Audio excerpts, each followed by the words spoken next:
Question percentage का देखने जा रहे हैं, जो कि अक्षरा कंपटीशन में पूछता है और इससे हम बेसिक्स भी सीख सकते हैं परसेंटेज का।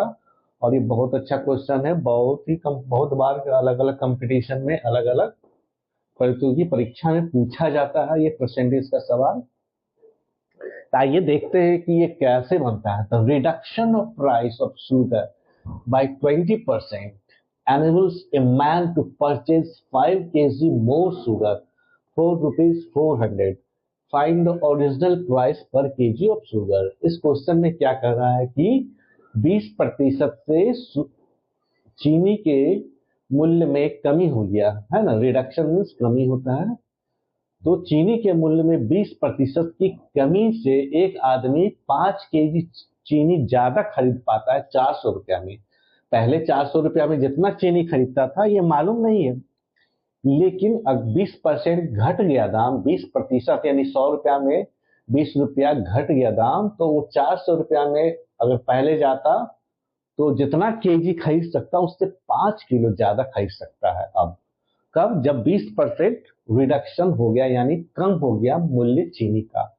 फाइंड द ओरिजिनल प्राइस पर केजी ऑफ शुगर। तो हमें पहले का मूल्य यानी वास्तविक मूल्य जो पहले का मूल्य था चीनी का वो निकालना है। तो कैसे निकालेंगे? तो हम ऐसा इस तरीके से बनाते हैं कि हमको पूरी तरह के इसका फंडा समझ में आए, ठीक है ना। तो क्या करते हैं कि लेट x kg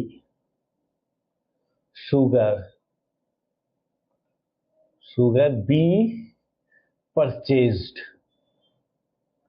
हम सीखने के लिए लिखते हैं और कंपटीशन में पूछा जाए तो ये सब हमको मन में ही करना पड़ेगा, ठीक है ना। एक्स शुगर परचेज किया जाता है इन 400 रुपीज। 400 रुपीज में एट ओरिजिनल प्राइस, ओरिजिनल यानी कि वास्तविक पहले क्या मूल्य में हम x किलो चीनी मिलता था। हम ये मान लेते हैं कि भाई ओरिजिनल प्राइस यानी कि हमको x किलो चीनी मिलता था। कब? जब चीनी का मूल्य 20% नहीं घटा था। तो उसका पर केजी प्राइस क्या हो जाएगा? इन दैट केस यानी कि तब क्या होगा? पर केजी प्राइस क्या हो जाएगा? हमको 400 बटा x केजी, ये ओरिजिनल प्राइस पर हो गया मूल्य, हमको x के लिए मिला था। जब हम घटा नहीं था, ये मान लिए कि हम चीनी को हम x किलोग्राम खरीदे, 400 रुपया गए, जब मूल्य नहीं घटा था तो हमको x किलो चीनी दे दिए। तो पर केजी क्या लिखेंगे? पर केजी, ये पर केजी शुगर का मूल्य x से डिवाइड कर दिए तो क्या हो गया? पर केजी चीनी किलोग्राम, x किलोग्राम दिया 400 रुपया में, तो पर केजी कितना हो गया? 400 बटा x केजी। अब तो ये एक कंडीशन हो गया, हम समझने के लिए ऐसा लिख रहे हैं, ठीक है। दूसरा कंडीशन क्या है कि व्हेन 20% डिक्रीज्ड, बस इतना ही लिखते हैं, बाकी आप लोग समझ सकते हैं। 20% जब 20% मूल्य जब घट जाता है, वांस हो जाता है, तब कितना हम x+5 कर देंगे। तो पर केजी प्राइस क्या हो जाएगा? 400 में ही क्वेश्चन में क्या कर रहा है कि 400 रुपया में ही 5 केजी ज्यादा मिल रहा है, ठीक है। तो इसको x+5 लिख देते हैं, इतना पर केजी हो जाएगा, है ना। ये दो कंडीशन हो गया भाई, 400 रुपया बटा x+5 हो गया। तो ये पर केजी प्राइस है पहले का मूल्य, ये 20% घटने के बाद का मूल्य, है ना। तो क्या इसमें दोनों में, तो पहला कंडीशन में मेरा मूल्य कितना है? 400 बटा x केजी, और दूसरा कंडीशन में है 400 बटा x+5। तो कम कौन है? कम ये है, प्राइस है। तो ओरिजिनल प्राइस ये है। तो 20% घटने के बाद ये मूल्य कब है? जब 20% घट गया था, यानी 100 रुपए किलो अगर चीनी था तो हमको 80 रुपए चीनी दे रहा है। लेकिन हम ये कितना है? पर केजी प्राइस है। तो पर केजी प्राइस में 20% घटने के, इसमें से 20% अगर घटा दे तो ये बराबर हो जाएगा। ये दोनों इक्वल कब होगा?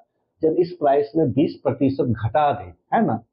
तो ये कितना है? 20% का मतलब है कि ये मूल्य 80% है। हम चीनी का मूल्य पहले के मूल्य से हम 80% ही दे रहे हैं, बस इतना ही समझना। पहले के मूल्य का जितना था उसका 80% ही मूल्य चुका रहे हैं, है ना। इसका 80% ये हो जाएगा मूल्य, ये 80% से ये घटा हुआ मूल्य हो जाएगा, तब इसके बराबर रह जाएगा 400 बटा x प्लस 5, बस इतना ही इसमें है। ये पहले का मूल्य है और ये बाद का मूल्य 20% घटने के बाद।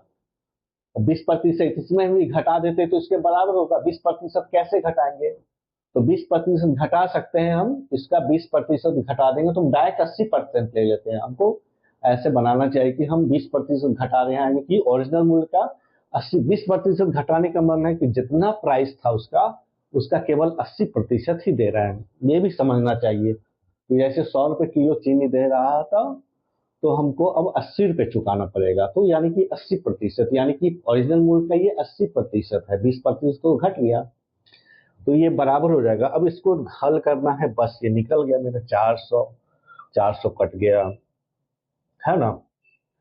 अब क्या कट जाएगा, अब क्या, अब इससे क्या इक्वेशन जो भी निकलेगा उसको हल कर लेना है। तो हो जाएगा 80x प्लस 400, ये 400 काट दिए, अब इधर हो जाएगा 100x, इधर लिख देंगे 100x। ये इक्वेशन से ही प्राप्त हुआ है, इसको हल करना है केवल, ठीक है ना। अब इसको इधर ले जाते हैं, इसको इधर ले जाते हैं तो घट के क्या हो जाएगा मेरा, इसको थोड़ा सा मिटा लेते हैं बाकी, तो क्या हो जाएगा मेरा इक्वेशन फाइनली आ गया 100x माइनस 80x बराबर 400, ये इक्वेशन आ गया। दैट इम्प्लाइज 20x बराबर 400 आ गया। दैट इम्प्लाइज x बराबर 400 बाई 20, इसको भाग देंगे तो 20, यही रुपीस, यही ओरिजिनल प्राइस है, यानी 20 रुपए किलो था चीनी, घट करके अब क्या हो गया, अब हम उल्टा भी मिलाते हैं। 20 रुपया में 1 किलो चीनी देता था पहले, तो 400 रुपये में कितना आ जाएगा, 20 किलो चीनी आ जाएगा, है ना। 400 रुपये में 20 केजी चीनी आ जाएगा भाई। अब 20% घट गया, 20% यानी इसका 80% ले लेते हैं, तो 20 का 80% कितना होता है, इतना ही होगा, ठीक है, यानी कि 16 रुपए केजी हो जाएगा। अब 400 रुपये में कितना चीनी देगा, तो 400 बटा 16, 16 दूनी 32, 8 16 25, यानी 25 किलो चीनी मिलेगा। तो पहले 20 रुपए ओरिजिनल प्राइस था, 20% घटने से 16 रुपए किलो हो गया, तो 400 रुपये हम आदमी पहले देता था 20 किलो चीनी, अब 400 रुपये में 25 किलो चीनी मिल रहा है, ठीक है।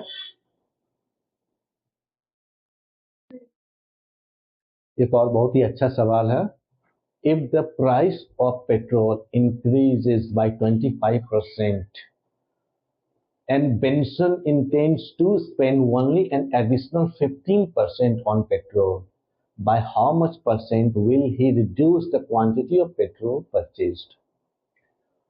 तो इसमें क्या कहता है कि अगर पेट्रोल के दाम में 25% की वृद्धि हो जाए तो बेंसन जो है क्या करे, वो 15% तक तो बढ़ा सकता है अपना पेट्रोल का खर्चा, उसके पास इतना ही पैसा है जिससे कि वो 15% तक बढ़ा सकता है।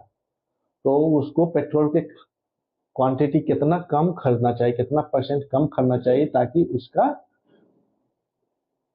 पेट्रोल का पैसा 15% तक ही उसका बढ़े, ठीक है ना। तो 125 रुपये, 100 रुपये का पेट्रोल का दाम तो 125 रुपया कर दिया है, अब लेकिन वो 115 रुपया का ही खरीद सकता है। तो उसको पहले जो पेट्रोल 100 रुपया का खरीदता था उसमें अब पेट्रोल कितना कम खरीदे कि उसको 115 रुपया में काम चल जाए। उसका तो 100 रुपया का पेट्रोल जरूरी था कि 100 रुपया का पेट्रोल, मान लेते हैं कि 100 का पेट्रोल खरीदता था, तो लेकिन 25% बढ़ गया, नहीं अब भाई वो 100 का 125 रुपया में देगा, लेकिन ये तो 115 रुपया में ही पेट्रोल खरीद, इसके पास पैसा केवल 115 ही रुपया का है, तो पेट्रोल का मात्रा तो खरीद कम करना पड़ेगा ताकि उसको 115 रुपया में काम चल जाए। लेकिन 115 रुपया में तो पेट्रोल कुछ कम खरीदना पड़ेगा, 100 रुपया का पेट्रोल तो 125 में कर दिया है, तो कितना परसेंट डिक्रीज कर जाए पेट्रोल के क्वांटिटी में, है ना। इसको बनाने का सबसे बढ़िया तरीका क्या है कि इसमें क्या करेंगे कि 125 का पेट्रोल कितना में खरीदता था, 125 रुपया में। ठीक है। अब अब उसके पास 115 रुपया ही है, अब वो खरीदे बेंसन जो खरीदेगा, अब 115 रुपया का ही पेट्रोल खरीद सकता है ना। तो 115 रुपया दाम, 125 रुपया का पेट्रोल खरीदता था, अब 115 रुपया का खरीदेगा। तो 10 रुपया का उसको 110 रुपया का कम खरीदेगा, तो 10 रुपया में कितना में कम खरीदेगा, तो 125 रुपया में 10 रुपया कम खरीदेगा, है ना। तो 125 रुपया में वो पेट्रोल कितना खरीदेगा, 10 रुपया का पेट्रोल कम खरीदेगा, है ना। इसको इस तरह से भी समझते हैं कि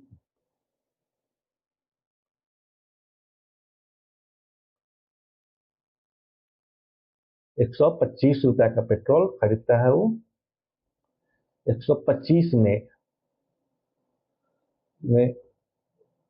वो केवल 115 रुपया के पेट्रोल खरीद सकता है ना। तो 115 रुपया का पेट्रोल खरीद सकता है, यानी घट उसको कितना, 10 रुपया का पेट्रोल कम खरीदेगा। तो 10 रुपया का पेट्रोल कितना में कम करेगा, तो 125 रुपया से में कंपेयर करेंगे, क्योंकि उसको पेट्रोल की मात्रा 125 से ही लेंगे। यानी कि इसमें लिख सकते हैं कि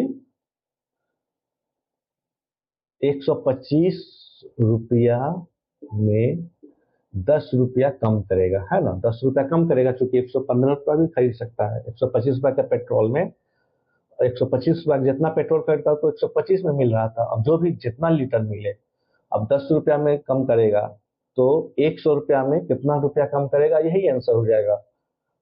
तो ये हो जाएगा 10/125 और गुना 100, यही आंसर हो जाएगा बस। यानी पेट्रोल 125 रुपया में कितना प्रतिशत पेट्रोल कम कर देगा, तो 125 से कंपेरिजन करना पड़ेगा, यानी कि 5 25 100 और 25 100 यानी कि 5×10 यानी 8%। 8% पेट्रोल कम खरीदना पड़ेगा, है ना।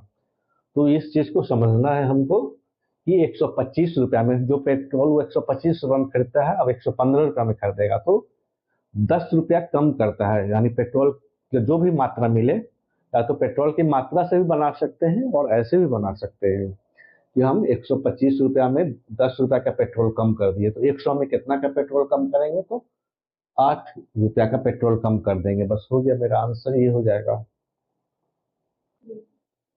एक बहुत ही अच्छा सवाल है दोस्तों, if the price of petrol increase by 25%, इस क्वेश्चन में कहता है कि 25% अगर पेट्रोल का दाम में बढ़ जाएगा और बेंसन के पास केवल 15% तक वो बढ़ा सकता है अपना खर्च, तो कितना परसेंट से वो अपना खर्च को, या पेट्रोल कितना कम परसेंट खरीदे कि उसका काम चल जाए।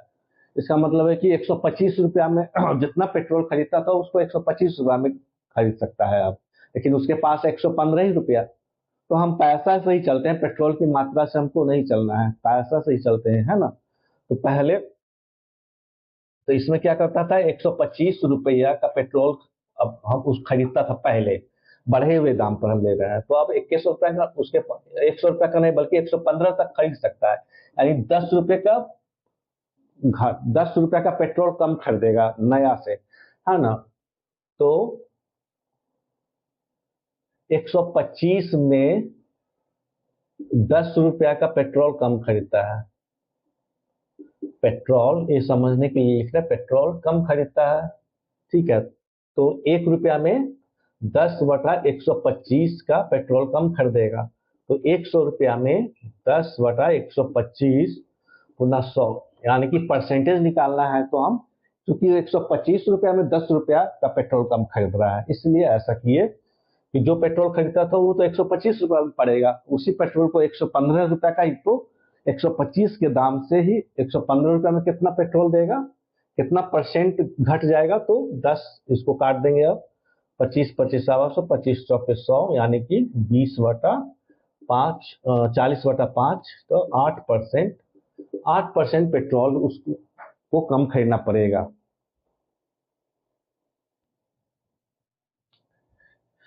तो दोस्तों एक और क्वेश्चन लेते हैं, बेसिक क्वेश्चन लेते हैं परसेंटेज से। कहता है कि the population of town increases by 10% in the first year and 12% in the second year. At the beginning of third year what is net increase population, कितना हो जाएगा, है ना। तो मान लेते हैं कि इसका सोल्यूशन क्या होगा। मान लेते हैं कि 100 था पॉपुलेशन एट द बिगिनिंग, क्या था, एट द बिगिनिंग और फर्स्ट ईयर के शुरुआत में मान लेते हैं कि 100 पॉपुलेशन था, है ना। तो क्या हो जाएगा, लास्ट में क्या हो जाएगा, at last in the first year के लास्ट में क्या हो जाएगा, हमको 10% इंक्रीज हो रहा है, तो पॉपुलेशन क्या हो जाएगा, 110 हो जाएगा। अब कहा है कि 12% करता है सेकेंड ईयर, तो सेकेंड ईयर में क्या होता है, at the last in second year क्या हो जाएगा, 110 का 12% बढ़ जाएगा। तो 110 का 12% बढ़ जाएगा और 110 हो गया तो फिर 12% और बढ़ जाएगा। तो 12% और बढ़ा देते हैं तो क्या हो जाएगा, इसमें ये काट देते हैं 1.1, तो 12 गुना 1.1 कितना हो जाएगा इसमें, 12 का 12, 12 13, 12 का 12 का 2 हाथ में रही, सॉरी 12 12 हाथ में रही, 2 हाथ में रही, 12 13 हो जाएगा। तो हो जाएगा यहाँ पर 13.2%। तो 13.2 110 से फिर 100, तो टोटल कितना बढ़ गया, तो total last at the beginning of third year क्या हो जाएगा, थर्ड ईयर के स्टार्टिंग में, यानी थर्ड ईयर अपना काम नहीं कर रहा, थर्ड ईयर स्टार्टिंग में क्या हो जाएगा, एक तो 10 बढ़ गया था, फिर कितना बढ़ गया, 13.2 फिर बढ़ गया, और ओरिजिनल था 100, तो कितना टोटल बचेगा, 100 प्लस 10 प्लस 13.2 बढ़ जाएगा, यानी कि 123.2, यानी नेट इंक्रीज कितना हो जाएगा, नेट इंक्रीज 23.2 हो जाएगा। बहुत ही आसान सवाल है, लेकिन बेसिक समझना जरूरी है कि पॉपुलेशन में किस तरह से बढ़ता है। 100 तो पहले से था, पहला ईयर के अंत में 10 बढ़ गया, दूसरा ईयर के अंत में 13.2 बढ़ गया, तो टोटल कितना हो गया, तो नेट इंक्रीज कितना परसेंट कहलाएगा, तो 100 में तो टोटल इतना बढ़ गया 2 साल में, 2 साल टोटल वर्क में, तो तीसरे साल की शुरुआत में या 2 साल के अंत में एक ही होता है, तो ये आंसर हो जाएगा।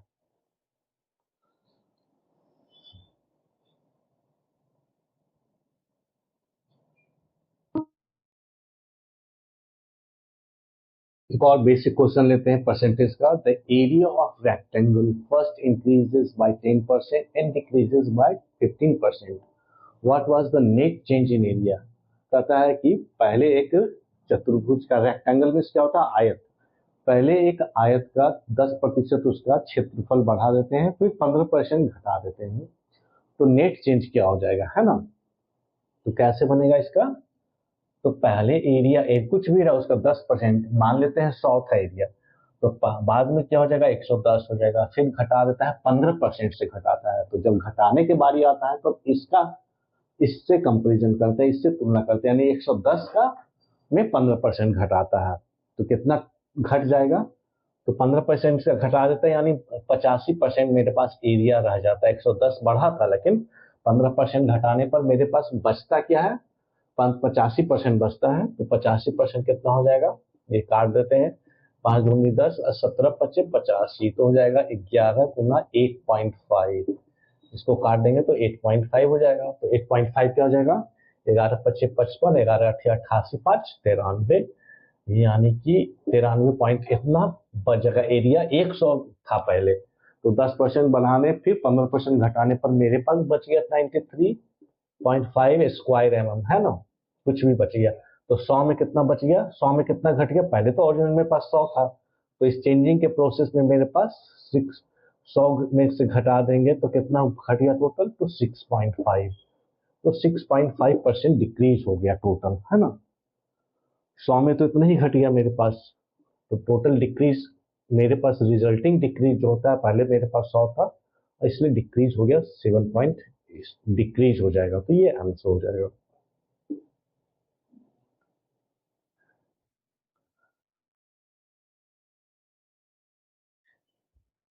चलो दोस्तों, एक और क्वेश्चन देखते हैं परसेंटेज में। बहुत ही अच्छा क्वेश्चन है, समझने के लिए।